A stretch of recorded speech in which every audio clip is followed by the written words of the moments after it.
नमस्कार, मैं दीपक शर्मा, मेरे यूट्यूब मंच पर आपका स्वागत। दोस्तों, आज के दौर में जंग कोई भी लड़ना नहीं चाहता। ये कड़वी सच्चाई है, क्योंकि हर जंग की अपनी एक कीमत है। लेकिन कभी कभी हालात ऐसे होते हैं कि जंग को टाला भी नहीं जा सकता।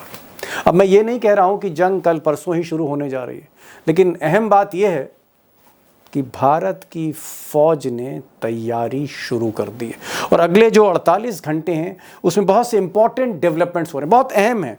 मिसाल के तौर पर अगर आप देखें तो भारत की वायुसेना, इंडियन एयरफोर्स पहली बार हाल फिलहाल में पाकिस्तान सीमा पर अभ्यास करने जा रही, यानी सीमा पर हमारे राफेल जहाज़, फाइटर प्लेन्स या फिर हमारे सुखोई आसमान में गरजेंगे पाकिस्तान के ठीक मुहाने पर।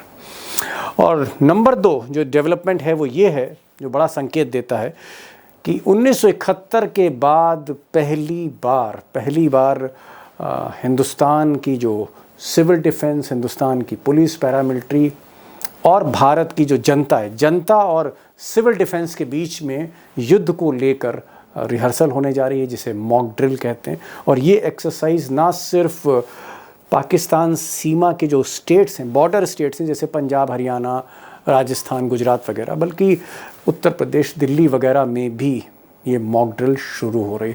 आप कह सकते हैं कि संकेत बड़े साफ हैं, कुछ तो बड़ा होने जा रहा है। उधर पाकिस्तान जो 3 दिन पहले तक, और खासकर उनके रेल मंत्री, उनके रक्षा मंत्री जो परमाणु बम की बात कर रहे थे, जो ये कह रहे थे कि हम किसी भी इंतहा तक जा सकते हैं, अगर जंग हुई हम किसी भी लिमिट को क्रॉस कर सकते हैं, खुलेआम धमकी दी जा सकती थी। और ये बताया जा रहा था कि ये न्यूक्लियर स्टेट है पाकिस्तान, कुछ भी कर सकता है। अचानक पाकिस्तान ने स्टैंड थोड़ा सा चेंज किया है, और बल्कि मैं कहूँगा थोड़ा सा बैकफुट पर आता हुआ पाकिस्तान दिख रहा है, क्योंकि जो खबरें आ रही हैं खासकर लंदन से या अमेरिका से, वो खबरें बता रही हैं कि पाकिस्तान की जो शहबाज शरीफ सरकार है, उन्होंने ईरान से बातचीत शुरू की है और उसके विदेश मंत्रालय से गुजारिश की है कि भारत से बातचीत करके किसी भी तरह से जंग को टालने का रास्ता निकाला जाए। और इसी तरह की गुजारिश पाकिस्तान सऊदी अरब से भी कर रहा है और जंग को टालने की बात हो रही है। एक तरह का प्रेशर, एक माहौल बनाने की कोशिश हो रही है। अब पाकिस्तान का दुर्भाग्य है कि चाहे सऊदी अरब हो, चाहे ईरान हो, इस मामले में, खासकर पहलगाम के अटैक के मामले में भारत के साथ खड़े दिखाई देते। ना सिर्फ सऊदी अरब और ईरान, बल्कि संयुक्त अरब अमीरात, UAE, कतर और ओमान भी कहीं ना कहीं भारत को बैक कर रहा है इस मसले पर। ये पाकिस्तान के लिए आप कह सकते हैं एक बड़ी मुसीबत है। और अगर आप तालिबान और बलूचिस्तान को जोड़ दें तो आपको भी समझ में आएगा कि पाकिस्तान ने थोड़ा सा स्टैंड क्यों बदला है। अब दोस्तों, पाकिस्तान की जो स्ट्रैटेजी है, 2 कदम आगे चलना, फिर 2 कदम पीछे आना, फिर 2 कदम आगे जाना, ये जो स्ट्रैटेजी दिखती है हमको साफ तौर पे, उसके पीछे एक और बड़ा कारण है। और बड़ा कारण ये है, अगर मैं इंटेलिजेंस इनपुट्स की बात करूं, जो हिंदुस्तान की एजेंसीज़ की इनपुट्स हैं, अगर मैं उसका हवाला दूं तो पिछले 2 मई को, इसी 2 मई को रावलपिंडी में, इस्लामाबाद के पास, पाकिस्तान आर्मी हेडक्वार्टर, जिसे जनरल हेडक्वार्टर GHQ कहा जाता है, जहाँ पर जनरल आसिम मुनीर बैठते हैं, वहाँ पर एक कोर कमांडर्स की बड़ी इंपॉर्टेंट मीटिंग हुई। और इस इंपॉर्टेंट मीटिंग का जो एजेंडा था वो ये था कि युद्ध की जो तैयारी है उसका रिव्यू करना, प्रिपरेशन का रिव्यू करना। और इस रिव्यू मीटिंग में यूँ तो कई बात सामने आई, लेकिन जो क्रक्स है, उसका जो निचोड़ है वो ये है कि पाकिस्तान अगर फुल फ्लेजेड वॉर में जाता है, अगर एक कन्वेंशनल युद्ध होता है भारत पाकिस्तान के बीच में आने वाले दिनों में, तो पाकिस्तान के पास युद्ध लड़ने के लिए, फुल फ्लेजेड वॉर लड़ने के लिए जो गोला बारूद है उनके ऑर्डिनेंस डिपो में, उनकी डिवीजन्स में, वो सिर्फ और सिर्फ 96 आवर्स का, 96 घंटों का गोला बारूद। यानी अगर मैं मतलब निकालूं तो अगर युद्ध होता है फुल फ्लेजेड, मैं स्ट्राइक्स की बात नहीं कर रहा हूं, सर्जिकल स्ट्राइक की, अगर युद्ध होता है तो फिर 4-5 दिन तक ही पाकिस्तान उस युद्ध को सस्टेन कर सकता है। ये असली मतलब है। और इसीलिए युद्ध को टालने का रास्ता ढूंढा जा रहा है। ईरान से बात की जा रही है, इस्लामाबाद सऊदी अरब से बात कर रहा है। अब दोस्तों आते हैं असली सवाल पे, बिग क्वेश्चन पर आते हैं। और बिग क्वेश्चन ये है कि जिस तरह की तैयारी, जैसे मैंने कहा ना कि 48 घंटे में बहुत इंपॉर्टेंट डेवलपमेंट हो रहे हैं। एयरफोर्स के जो लड़ाकू विमान हैं, फाइटर जेट्स हैं, वो अभ्यास कर रहे हैं, नोटिस जारी हो चुका है। मॉक ड्रिल्स चल रही हैं सिविल डिफेंस और जनता के बीच में, ब्लैकआउट्स होंगे, सायरन बजेंगे, और क्या क्या होता है अगर युद्ध जैसी नौबत आती है तो जनता को क्या करना है। इसके अलावा जिस तरह से पिछले 3-4 दिन से जिस तरह से एयरफोर्स के चीफ AP सिंह उन्होंने प्रेजेंटेशन दिया प्रधानमंत्री को, इसके अलावा सरकार से मुलाकात हुई थल सेना आर्मी के जनरल द्विवेदी की, इसके अलावा नेवी के चीफ उनसे मिलते हैं, एडमिरल त्रिपाठी मिलते हैं, फिर CDS अनिल चौहान के से बात होती है सरकार के साथ, फिर इनकी मीटिंग होती है जिसमें डिफेंस सेक्रेटरी हैं, जिसमें राष्ट्रीय सुरक्षा सलाहकार अजीत डोभाल हैं, इन सब की मीटिंग होती है। ये जो लगातार मीटिंग्स हो रही हैं और असेसमेंट्स हो रहे हैं, जो जो ऑप्शन सेना दे रही है, थल सेना दे रही है, वायु सेना दे रही है, उस हर ऑप्शंस को असेस किया जा रहा है। और उसके बाद मॉक ड्रिल की घोषणा हुई, उसके बाद अभ्यास हो रहा है वायु सेना का। इससे एक ही निष्कर्ष पर हम पहुंच रहे हैं कि कुछ बड़ा होने वाला है। सवाल इस बात का है कि क्या भारत इस बार जो स्ट्राइक करेगा उसका जो स्केल है, उसकी जो इंटेंसिटी है, क्या वो बालाकोट स्ट्राइक से ज़्यादा होगी? नंबर 1 चीज़। और नंबर 2 चीज़, अगर उसकी इंटेंसिटी ज़्यादा है, ज़्यादा नुकसान पाकिस्तान का होता है, तो क्या पाकिस्तान रिटेलिएट करेगा? हिंदुस्तान में भी कोई डैमेज करना की कोशिश करेगा, डैमेज करने की कोशिश करेगा, पाकिस्तान रिटेलिएट करेगा? ये बड़ा सवाल है। और अगर ये रिटेलिएशन होता है तो क्या फिर भारत उससे बड़ा जवाब देगा? और आप कह सकते हैं कि अगर ये रिटेलिएशंस होते हैं और काउंटर रिटेलिएशंस, तो क्या युद्ध की नौबत आ सकती है? बिग क्वेश्चन, क्या युद्ध की नौबत आ सकती है अगर घटनाक्रम कुछ ऐसे होता है? अब दोस्तों एक बात आप नोट कर रहे होंगे कि पिछले कई दिनों से बहुत से सवाल जो मैं उठा रहा हूँ अपने वीडियोस में, उसके जवाब मैं नहीं दे रहा हूँ। उसकी बहुत, अब मैं कहूँ अगर ईमानदारी से और ज़िम्मेदारी के साथ मैं आपके बात सामने रखना चाहूँ कि युद्ध जैसी स्थिति हो, जहाँ पर मिलिट्री जनरल्स हों, बड़ी स्ट्रैटेजीज़ बनती हों, वहाँ पत्रकार कोई जवाब नहीं दे सकता। अगर कोई पत्रकार आपको जवाब दे रहा है तो उस पर यकीन नहीं करिए, बहुत ईमानदारी के साथ कह रहा हूँ। इसलिए आज मैंने फिर आर्मी के general, lieutenant general SS Dhillon को बुलाया, क्योंकि सिर्फ आर्मी के किसी मेजर से, कैप्टन से या रिटायर्ड किसी कर्नल से काम चलने वाला नहीं है। आपको एक ऐसा शख्स चाहिए जो वाकई एक्सपर्ट हो, जनरल रैंक का हो, जिसने युद्ध लड़ा हो, युद्ध जीता हो, जो स्ट्रैटेजी जानता हो, जो पाकिस्तान की रग रग से वाकिफ हो। जवाब उसका सुनिए, और जो न्यूट्रल हो, एपॉलिटिकल हो, अराजनीतिक हो।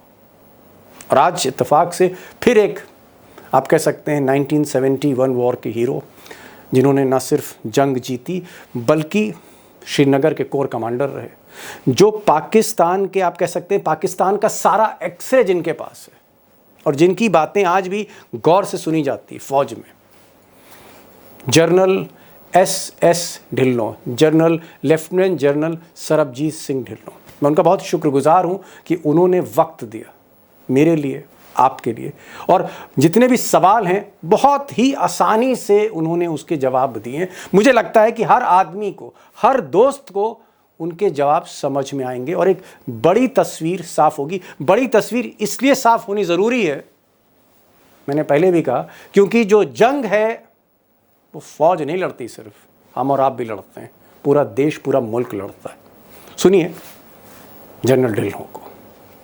जनरल साहब, आपने तो एक उम्र गुजार दी हिंदुस्तान की फौज में। आप 1971 की आपने लड़ाई ली, कई और लड़ाइयां आपने लड़ी, और जो भी लड़ाई लड़ी वो आपने जीती, वो चाहे 1971 की लड़ाई हो या फिर उसके बाद की लड़ाइयां हो। मैं ये जानना चाह रहा था कि आप पाकिस्तान की रग रग से वाकिफ हैं, चीन को भी समझते हैं, और पाकिस्तान को तो आप कह सकते हैं पूरा एक्सरे आपके पास है। पाकिस्तान ने शुरू में कहा कि हम मुंह तोड़ जवाब देंगे भारत का, अब पाकिस्तान पीछे आ रहा है। उनके कोर कमांडर की जो 2 मई को बैठक हुई, उसमें जनरल मुनीर साहब से बताया गया कि पाकिस्तान 5-6 दिन से ज्यादा ये जंग लड़ नहीं सकती। आपको क्या लगता है कि पाकिस्तान वाकई क्राइसिस में है? पाकिस्तान की जहां तक मिलिट्री की आपूर्ति की बात है, चाहे वो गोला बारूद की आपूर्ति हो, क्या वहां पर मुश्किलें हैं, आर्थिक दिक्कतें हैं? क्या इस तरह में पाकिस्तान जंग को टालना चाहता है? ऐसा लगता है आपको कहीं? देखिए जी, इसमें कोई डाउट नहीं है कि पाकिस्तान मुश्किल में है। पॉलिटिकली उनको मुश्किल है, मटीरियली उनको मुश्किल है, फाइनेंशियली उनको मुश्किल है, जियोपॉलिटिकली मुश्किल है, इंटरनली उनका जो सिचुएशन है उसमें हालात ठीक नहीं है। हर तरीके से उसके अंदर रप्चर्स हैं, फिशर्स हैं, वो एक नहीं है। तो सिर्फ एक ही तरीके में मटेरियल सपोर्ट में कमी नहीं है, हर तरीके से उसके प्रिपरेशन में कमी है। तो उनको शायद ये अभी रियलाइज हो रहा है कि भाई हम अच्छी तरह से जंग नहीं लड़ सकेंगे। और खास तौर पे अगर जैसे आप बोल रहे हैं कि इंटेलिजेंस रिपोर्ट्स कहती हैं कि 96 आवर्स का बारूद है, वो तो इंटेलिजेंस एजेंसी जानेंगे, वो बताएंगे। जी। और ये जरूर है कि पाकिस्तान युद्ध नहीं चाहता, वो अवॉइड करना चाहता है। और उसकी बंदिश ये है कि जब हम रिटेलिएट करेंगे, उनको पता है कि हम जोर से हमला करेंगे। ये तीसरी दफा उन्होंने किया है इस प्रेजेंट गवर्नमेंट के नीचे, पहले उरी में, फिर पुलवामा में, और अभी ये तो तीसरी दफा इसी सरकार के साथ है। और उनको पता है कि हम रिटेलिएट करेंगे। तो उसके बाद अगर वो कुछ ना करें, दे लूज फेस, उनकी बेइज्जती होती है, उनके फौज की बेइज्जती होती है, और फौज अपनी बेइज्जती नहीं बर्दाश्त करेगी। तो उनको ये समझ नहीं आ रहा कि जब हम अपना तगड़ा हमला करेंगे उसके बाद वो क्या करें। तो उस सोच से उनकी ये कोशिश होगी कि किसी ना किसी तरह से इंडिया का जो रिएक्शन है वो थोड़ा म्यूटेड हो जाए, थोड़ा कम हो जाए, ताकि उनको उसके बाद कुछ करने की जरूरत ना हो। Okay. Certainly they want to avoid. General साहब, आपका ये कहने का मतलब है कि पाकिस्तान चाहता है कि जिस तरह से पिछली बार 2019 में जब पुलवामा हुआ था और सरकार ने बालाकोट एयर स्ट्राइक करी थी, उनके टेरर कैंप पे जाके हमने बमबाजी की थी। हालांकि पाकिस्तान ने कहा कि नहीं साहब, हमारे यहाँ तो कोई डैमेज नहीं हुआ, लेकिन वो चाहता है कि पाकिस्तान चाहता है कि बालाकोट जैसी स्ट्राइक हो, कहीं उससे ज्यादा ना हो जाए। मतलब उनका जो कमांड हेडक्वार्टर है या उनका जो ब्रिगेड हेडक्वार्टर है या फिर उनका कोई डिवीजन है या फिर उनका कोई एयर बेस है, उस पर स्ट्राइक ना हो जाए कि उनके लिए रिटेलिएट करना मजबूरी हो जाए। क्या पाकिस्तान चाहता है कि भारत की स्ट्राइक बहुत ताबड़तोड़ ना हो, ये आप कहना चाह रहे हैं? बिल्कुल, बिल्कुल। उनका ये ख्याल है, उनका सोच होगा कि भाई जो हमने किया किया, अब उनको पता है कि हम कुछ करेंगे। वो चाहते हैं कि हमारा रिएक्शन की इंटेंसिटी थोड़ी कम हो, वो बर्दाश्त कर लें, और उनको फिर हमारे एक्शन का रिएक्शन ना करना पड़े। उनकी ओके। जरूर ये कोशिश होगी, क्योंकि अगर वो रिएक्ट करेंगे, फिर तो आपने वो जो सीढ़ी एस्केलेशन की सीढ़ी, उसके ऊपर एक कदम, दूसरा कदम, तीसरा कदम, चौथा कदम, और चलते रहोगे। जो जिसके लिए वो तैयार नहीं, बिल्कुल तैयार नहीं है, ना पॉलिटिकली, ना फाइनेंशियली, ना मिलिटरीली, ना स्ट्रेटेजिकली, ना इंटरनली। किसी भी हालत में वो लड़ाई के लिए तैयार नहीं है। जी। जेलर साहब, एक चीज और, क्योंकि जब जनरल अपनी फौज को आगे बढ़ाता है, युद्ध करता है, तो क्या नक्शे पर आप ये भी देखते हैं कि पाकिस्तान पर जब हम हमला करेंगे और पाकिस्तान उधर से जवाबी हमला करेगा, तो पाकिस्तान का जो वेस्टर्न बॉर्डर है, जहां पर हम जिसको नॉर्थ वेस्ट फ्रंटियर इलाका कहते हैं, जो काबुल से जुड़ा है, अफगानिस्तान से जुड़ा है, वहां तालिबान के साथ उनकी पहले से ही फायरिंग चल रही है। बलूचिस्तान में बहुत प्रॉब्लम है। क्या ऐसा जनरल आपको लगता है कि जिस वक्त भारत पाकिस्तान को युद्ध में इंगेज करेगा, जब तलवारें आपस में चलेंगी, तो क्या तालिबान और बलोच ये दोनों भी मौके का फायदा उठाएंगे और पाकिस्तान के लिए दो फ्रंट खुल जाएंगे पीछे से? ऐसा लगता है आपको? इसमें दो कोई राय नहीं है कि अगर लड़ाई या हमला होगा भारत और पाकिस्तान के बीच में, तो तालिबान और बलूच लिबरेशन आर्मी और बलूची उसका फायदा उठाएंगे। कितनी फोर्सेस पाकिस्तान वहां छोड़े, कितने जिम्मेवारी वो अपने पैरामिलिट्री फोर्सेस को दे, और क्या अंडरस्टैंडिंग वो तालिबान और बलूचीज के साथ कर सकता है, और उनको जरूर कंट्रोल रखना होगा उस एरियाज के ऊपर, क्योंकि एक दफा वहां हालात बिगड़ गए तो उनको फिर संभालना बहुत मुश्किल हो जाएगा पाकिस्तान के लिए। तो definitely they will have to keep some forces behind, ताकि ये बलूचिस को और तालिबान को संभाल सके। जी। एक और इसी में मैं सवाल करना चाह रहा हूँ, मान लिया आपने जो कहा कि भाई अगर भारत और पाकिस्तान के बीच में जवाबी हमले होते हैं, नौबत युद्ध तक आ जाती है, हम युद्ध की तरफ बढ़ते हैं। आप कह रहे हैं कि भारत से पाकिस्तान युद्ध में है और पीछे जो उसका जो वेस्टर्न बॉर्डर है वहाँ तालिबान और बलूचिस्तान वो हमला कर देते हैं, यानी 3 मोर्चे खुल जाते हैं जनरल मुनीर के लिए और वो सिचुएशन उनके लिए इसलिए मुश्किल होगी क्योंकि आप कह रहे हैं कि गोला बारूद इन सब की भी दिक्कतें पाकिस्तान को है, आर्थिक दिक्कतें भी हैं, फाइनेंशियल दिक्कतें भी हैं। 9 मई को 1.3 बिलियन डॉलर की उनको इंटरनेशनल मॉनेटरी फंड से किस्त मिलनी है। तो जो देश किस्तों पे चल रहा हो, आर्थिक सहायता पे चल रहा हो आईएमएफ के, उसके लिए वाकई चुनौती। लेकिन एक चीज मैं जानना चाह रहा हूं कि इस पूरे घटनाक्रम में ये जो पूरा इवेंट हो जो हम देख रहे हैं, जो हमको लगता है हो सकता है, क्या चीन इस वक्त स्टेप इन करेगा? चीन पाकिस्तान को गोला बारूद दे सकता है या चीन भी सोचेगा कि भाई थोड़ा तटस्थ रहो, न्यूट्रल रहो, इस एक तरफा लड़ाई में मत फंसो? चीन का आपको स्टैंड क्या लगता है जनरल साहब?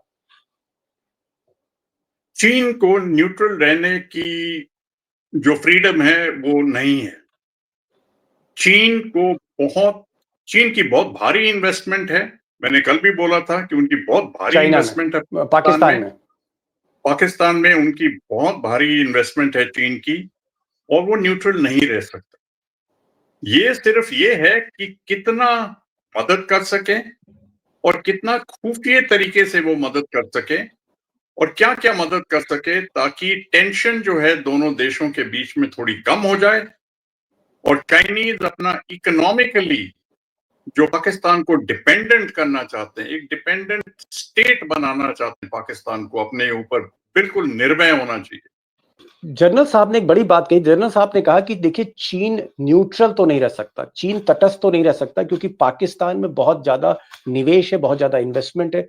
तो चीन चोरी छुपे मदद तो करेगा, लेकिन चीन ये भी चाहता है कि पाकिस्तान की जमकर धुलाई हो, पाकिस्तान और कमजोर हो, उसकी सेना की रीढ़ टूटे, सो दैट ये जो पूरा स्टेट है पाकिस्तान वो उस पर डिपेंडेंट हो जाए। ये चाइना चाहता है कि किसी तरह से पाकिस्तान एक पैरासाइट बने, कि सो दैट पाकिस्तान में जो उसके पोर्ट्स हैं, जो उसके इन्वेस्टमेंट्स हैं, जो माइनिंग है, और ज्यादा वो मजबूत हो, ये वो कह रहे हैं।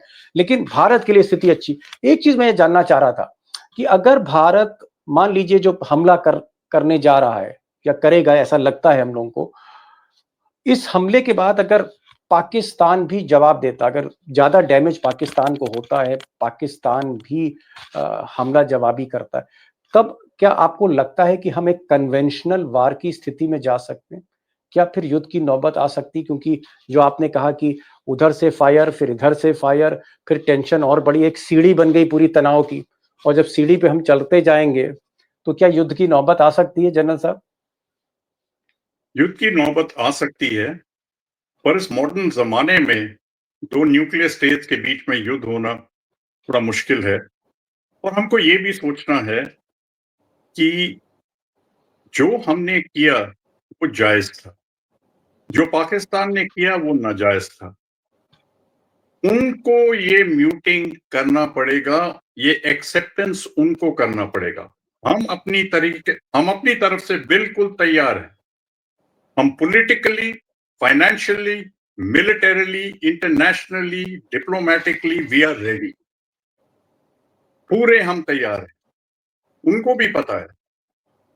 तो उनके ऊपर निर्भर है कि वो कहीं ना कहीं ये एस्केलेशन लैडर को कम करें और ज्यादा ना चढ़ाएं। जी। वो जब अपना रिएक्शन करेंगे, वो रिएक्शन बहुत ही म्यूटेड होना चाहिए, तभी मामला ठंडा हो सकता है।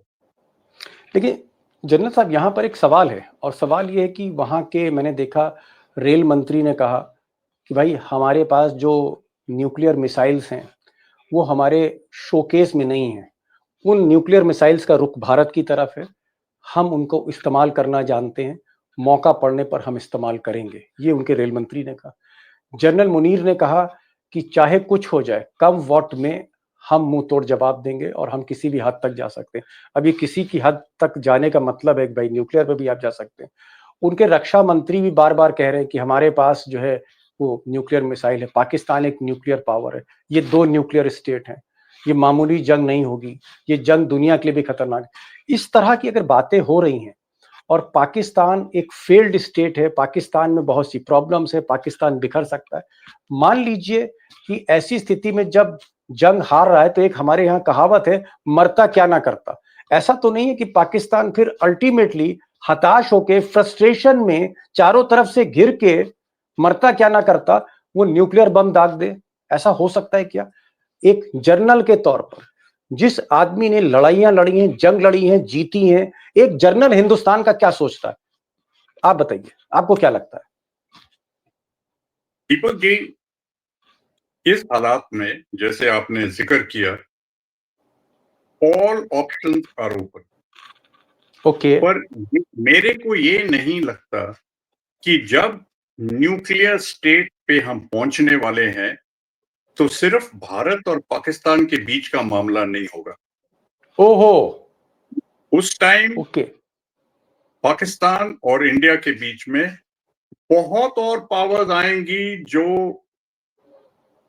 हमको रोकने की कोशिश करेंगे। America, Russia, UN, EU, Europe, France, UK, China, सारे के सारे कोशिश करेंगे कि वो नौबत ना आए, क्योंकि वो जो नौबत अगर आ गई तो अंजाम सबको पता है। वो अंजाम सिर्फ इंडिया और पाकिस्तान के ऊपर नहीं होगा, पूरी दुनिया के ऊपर होगा। और उसके जो इफेक्ट है 1, 2, 3, 10, 15 साल के लिए नहीं होंगे, वो सेंचुरीज के लिए उसके इफेक्ट रहेंगे। ओके। तो कोई छोटी बात नहीं है। Nuclear war is not something which is to be मतलब टेकन आप सो कह रहे हैं कि लाइटली। 10-15 साल नहीं, 200 साल, 300 साल तक इफेक्ट रहेगा न्यूक्लियर बॉम्ब अगर ब्लास्ट होते हैं? जो हाफ लाइफ है रेडिएशन का, जो हाफ लाइफ हम बोलते हैं, डिपेंड करता है कि कितना इफेक्ट होता है, कौन से वेपन्स यूज करते हैं, उसमें कितना यूरेनियम है, क्या है, कितनी देर के उसका इफेक्ट रहेगा। जैसे चेरनोबिल डिजास्टर हुआ था रशिया में, अब कम से कम 30 साल 35 साल हो गए, वो आइसोलेटेड है, किसी को इजाजत नहीं है वहां जाने की, तो नेचुरली वो ऐसे होगा, तो यहां भी होगा।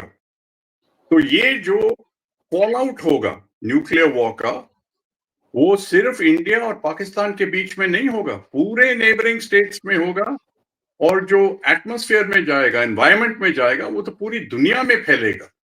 एक वॉल्केनो इरप्ट होता है इंडोनेशिया में, उसका इफेक्ट जो है पूरे दुनिया के एयरक्राफ्ट के ऊपर होता है, जहां नो फ्लाइंग जोन होती है महीनों के लिए। तो ये जो है कोई छोटी बात नहीं है। और इंडिया जो है, it's declared no first use of nuclear weapons.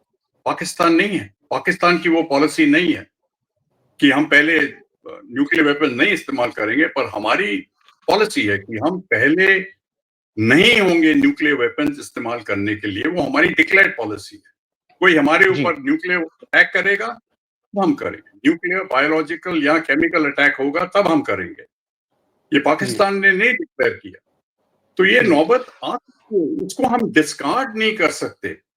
पर ये मैं कहता हूं, ये थोड़ा बहुत ही ज्यादा एस्केलेशन होगा तभी होगा, और तब तक बहुत और प्लेयर्स बीच में आएंगे और रोकेंगे ये जी। बर्बादी को रोकेंगे। जनरल साहब 40 साल का तजुर्बा है और फौज के आप कह सकते हैं one of the big heroes हैं। कई जंग जीतने वाले जनरल साहब कह रहे हैं, कोई मामूली आदमी नहीं कह रहा, जनरल कह रहे हैं। भारतीय सेना के जनरल ढिल्लों का कहना है, सरबजीत सिंह ढिल्लों का, कि भाई हो सकता है कि पाकिस्तान ऑप्शन ले ले न्यूक्लियर का, लेकिन इनका ये कहना है कि वो नौबत नहीं आएगी भले ही पाकिस्तान जंग हार जाए, क्योंकि न्यूक्लियर जैसे ही ये जंग न्यूक्लियर बॉम्ब की तरफ या न्यूक्लियर लड़ाई की तरफ बढ़ती है, तो चाहे अमेरिका हो, चाहे चाइना हो, चाहे रशिया हो, चाहे फ्रांस हो, ब्रिटेन हो, सब के सब कहीं ना कहीं प्रेशर डालेंगे पाकिस्तान और भारत पे कि भाई इतनी नौबत मत, इस लेवल पे मत जाइए, इसको युद्ध को यहां तक एस्केलेट ना करिए, क्योंकि सिर्फ 10-15 लाख लोगों की मौतों की बात नहीं है, इसका 200 साल 250 साल तक असर रहेगा और पूरी दुनिया पर असर रहेगा। ये ऐसी तबाही होगी जो दुनिया ने कभी देखी नहीं होगी। इसलिए जनरल साहब का कहना है कि युद्ध उस स्तर तक नहीं जाएगा। मैं एक चीज़ और जानना चाह रहा हूँ, क्या आपको लगता है कि अ, जब ये अमेरिका हो या रूस हो या चाइना हो या फ्रांस हो, ये 5-6 जो बड़े मुल्क हैं जिनके पास न्यूक्लियर पावर है, क्या ये सीधा हस्तक्षेप भी कर सकते हैं? क्या ऐसा हो सकता है कि हस्तक्षेप सीधा कर दें? अ, ये कर सकते हैं। मैं एक चीज़ बताना भूल गया था पहले कि यहाँ एक छोटे छोटे अमाउंट के टैक्टिकल न्यूक्लियर वेपन्स भी होते हैं, जिनका जो आउटपुट है बहुत कम होता है, पर तब भी वो न्यूक्लियर लैडर में कम होता है, पर तब भी न्यूक्लियर वॉरहेड होता है उनका। तो सबसे पहले अगर न्यूक्लियर वेपन्स इस्तेमाल होते हैं, तो टैक्टिकल न्यूक्लियर वेपन्स होते हैं। और बाकी जो कंसर्न है हमेशा न्यूक्लियर स्टेट्स की ये है कि 2 न्यूक्लियर पावर्ड स्टेट्स कभी भी एक लड़ाई में इन्वॉल्व ना हो। हमेशा हर एक का ये इश्यू होता है। जैसे यूक्रेन के पास पहले न्यूक्लियर वेपन्स थे। जब वो रशिया का हिस्सा था, तो उनकी धरती के ऊपर बहुत न्यूक्लियर वेपन्स डिप्लॉयड थे। जब सोवियत यूनियन ब्रेकअप हुआ और यूक्रेन सेपरेट हो गया, रशिया सेपरेट हो गया, तो पूरे न्यूक्लियर वेपन्स यूक्रेन से रशिया चले गए। अगर यूक्रेन के पास न्यूक्लियर वेपन्स होते, तो यूक्रेन और रशिया की जो लड़ाई है, वो इस तरफ से नहीं जाती, वो बिल्कुल ही दूसरी दिशा में होती। तो 2 न्यूक्लियर स्टेट्स के बीच में मुठभेड़ होना कोई आम बात नहीं है, कोई पूरी बहुत दुनिया ही के लिए बहुत खतरनाक चीज़। बड़ी बात कह रहे हैं कि यूक्रेन के पास चूंकि न्यूक्लियर ऑप्शन नहीं था, इसलिए इस जंग को कहीं ना कहीं दुनिया ने बर्दाश्त किया। लेकिन 2 न्यूक्लियर स्टेट अगर इस तरह की नौबत आती है दुनिया में पहली बार, तो ये युद्ध भारत पाकिस्तान का फिर युद्ध नहीं होगा, ये युद्ध दुनिया का युद्ध होगा। दुनिया के लिए युद्ध होगा, तबाही सबके लिए होगी। एक लास्ट क्वेश्चन जनरल साहब आपसे जरूर पूछना चाहूंगा, पाकिस्तान को जिस तरह से आपने शिकस्त दी जंगों में, युद्ध में, पाकिस्तान को आप भीतर तक जानते हैं, उसकी नस-नस से आप वाकिफ हैं। आपको क्या लगता है कि भारत पहली बार जब पहलगाम का बदला लेगा, स्ट्राइक करेगा, क्या पाकिस्तान हम पर जवाबी कार्रवाई कर सकता है, या ये कहीं न कहीं ये लड़ाई वहीं ठंडी हुई वहीं रुक जाएगी? आपकी गट फीलिंग क्या कहती है? दीपक जी, ये मैं कह सकता हूँ कि टाइम लग रहा है रिएक्शन में, क्योंकि हम भी सोच रहे हैं। ये हमारे मन में भी है, हमारे लीडरशिप के मन में भी है कि हम बदला लेंगे, हम स्ट्राइक करेंगे। कितना कितना पावरफुल वो स्ट्राइक होना चाहिए, हम भी सोच रहे हैं, हमारा देश भी सोच रहा होगा कि इतना मतलब इतना पावरफुल स्ट्राइक ना हो कि पाकिस्तान कंपेल हो जाए रिएक्ट करने के लिए। हम भी वो सोच रहे हैं और पाकिस्तान भी वो सोच रहा है, और दोनों स्टेट्स को पता है कि रिएक्शन तो आना है। उस रिएक्शन को किस तरह से कंट्रोल किया जाए, म्यूट किया जाए, वो दोनों देश देखेंगे। और जरूर, जैसे कभी भी कहीं मुठभेड़ होती है या डिप्लोमेसी में भी बिहाइंड द सीन्स चैनल्स होते हैं जहां बातचीत होती है और बाकी कार्रवाई होती रहती है, वहां जरूर इस इश्यू में भी बिहाइंड द सीन्स कहीं ना कहीं बातचीत होपफुली कहीं चल रही होगी। पर इंडिया जरूर रिएक्ट करेगा, अपने टाइम पे, अपने जगह पे रिएक्ट करेगा। और देखना पड़ेगा कि रिएक्शन कमेंसुरेट हो। उन्होंने कुछ किया, हम उससे ज्यादा थप्पड़ मारेंगे, पर कहीं ना कहीं उनको शायद एक रास्ता दे दें कि भाई ये दरवाजा खुला है, यहां से निकल जाओ और मामला ठंडा कर दो, खत्म कर दो। ओके, दरवाजा देंगे उन्हें। जी। तो जनरल एसएस ढिल्लों थे, और एसएस ढिल्लों साहब ने कई ऐसे युद्ध के मोर्चे जीते हैं, खासकर पाकिस्तान के खिलाफ। इनका ये कहना है, तो मुझे लगा इनकी बातचीत से, जनरल साहब चाहते हैं कि भाई ये युद्ध ज़्यादा ना बढ़े, कहीं न्यूक्लियर 2 स्टेट हैं, इस वजह से ये लड़ाई बहुत दुनिया के लिए बहुत अहम है। इस वजह से पूरी दुनिया भी कोशिश कर रही है, यूनाइटेड नेशन की सिक्योरिटी काउंसिल में भी इसकी बैठक हो रही है।